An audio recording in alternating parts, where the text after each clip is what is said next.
আবারও আমরা আজকে হাজির হলাম সূরা বাকারার অনুবাদ নিয়ে।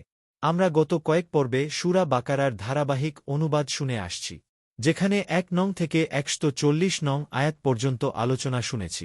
তার ধারাবাহিকতায় আজকে আমরা ১৪১ থেকে ১৫০ নং আয়াত পর্যন্ত আলোচনা শুনব। তো চলুন শুনে আসি। ১৪১ সে সম্প্রদায় অতীত হয়ে গেছে। তারা যা করেছে তা তাদের জন্যে এবং তোমরা যা করছ তা তোমাদের জন্যে। তাদের কর্ম সম্পর্কে তোমাদের জিজ্ঞেস করা হবে না। ১৪২ এখন নির্বোধেরা বলবে, কিসে মুসলমানদের ফিরিয়ে দিল তাদের ওই কিবলা থেকে যার উপর তারা ছিল।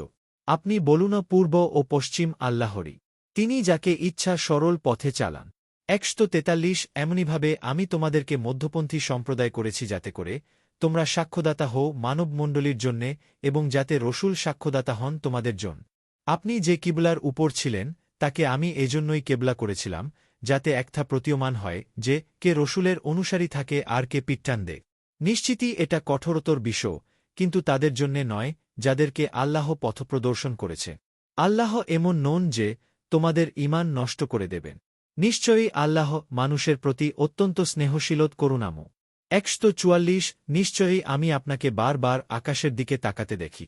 অতএব অবশ্যই আমি আপনাকে সে কিবলার দিকেই ঘুরিয়ে দেব যাকে আপনি পছন্দ করে। এখন আপনি মসজিদুল হারামের দিকে মুখ করুন এবং তোমরা যেখানেই থাকো সেদিকে মুখ করো। যারা আহলে কিতাব তারা অবশ্যই জানে যে এটাই ঠিক পালনকর্তার পক্ষ থেকে। আল্লাহ বেগবোর নন সে সমস্ত কর্ম সম্পর্কে যা তারা করে। ১৪৫ যদি আপনি আহলে কিতাবদের কাছে সমুদয় নিদর্শন উপস্থাপন করেন, তবুও তারা আপনার কিবলা মেনে নেবে না এবং আপনিও তাদের কিবলা মানেন না। তারাও একে অন্যের কেবলা মানে না। যদি আপনি তাদের বাসনার অনুসরণ করেন সে জ্ঞানলাভের পর যা আপনার কাছে পৌঁছেছে, তবে নিশ্চয় আপনি অবিচারকারীদের অন্তর্ভুক্ত হবে। ১৪৬ আমি যাদেরকে কিতাব বান করেছি তারা তাকে চিনে যেমন করে চিনে নিজেদের পুত্রদেরকে। আর নিশ্চয়ই তাদের একটি সম্প্রদায় জেনে শুনে সত্যকে গোপন করে।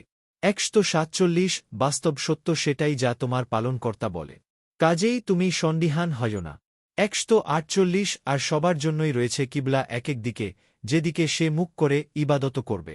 কাজেই সৎকাজে প্রতিযোগিতামূলকভাবে এগিয়ে যাও। যেখানেই তোমরা থাকবে আল্লাহ অবশ্যই তোমাদেরকে সমবেত করবে। নিশ্চয়ই আল্লাহ সর্ববিষয়ে ক্ষমতাশীল। ১৪৯ আর যে স্থান থেকে তুমি বের হও নিজের মুখ মসজিদে হারামের দিকে ফেরাও, নিঃসন্দেহে এটাই হল তোমার পালনকর্তার পক্ষ থেকে নির্ধারিত বাস্তব সত্য। বস্তুতা তোমার পালনকর্তা তোমাদের কার্যকলাপ সম্পর্কে অনবহিত নও। ১৫০ আর তোমরা যেখান থেকেই বেরিয়ে আসো এবং যেখানেই অবস্থান করো সেদিকেই মুখ ফেরাও, যাতে করে মানুষের জন্য তোমাদের সাথে ঝগড়া করার অবকাশ না থাকে। অবশ্য যারা অবিবেচক তাদের কথা আলাদা, কাজেই তাদের আপত্তিতে ভীত হয়ো না। আমাকেই ভয় করো, যাতে আমি তোমাদের জন্যে আমার অনুগ্রহসমূহ পূর্ণ করে দেই এবং তাতে যেন তোমরা সরল পথ প্রাপ্ত হও। এরকম আরও অনুবাদ পেতে চ্যানেলটি সাবস্ক্রাইব করে পাশে থাকা বেল বাটনটি চেপে দিই এবং ফেসবুক পেজটি ফলো করে পাশে থাকবেন। চ্যানেল ও পেজ এর নাম বিটিটি বাসে। ধন্যবাদ।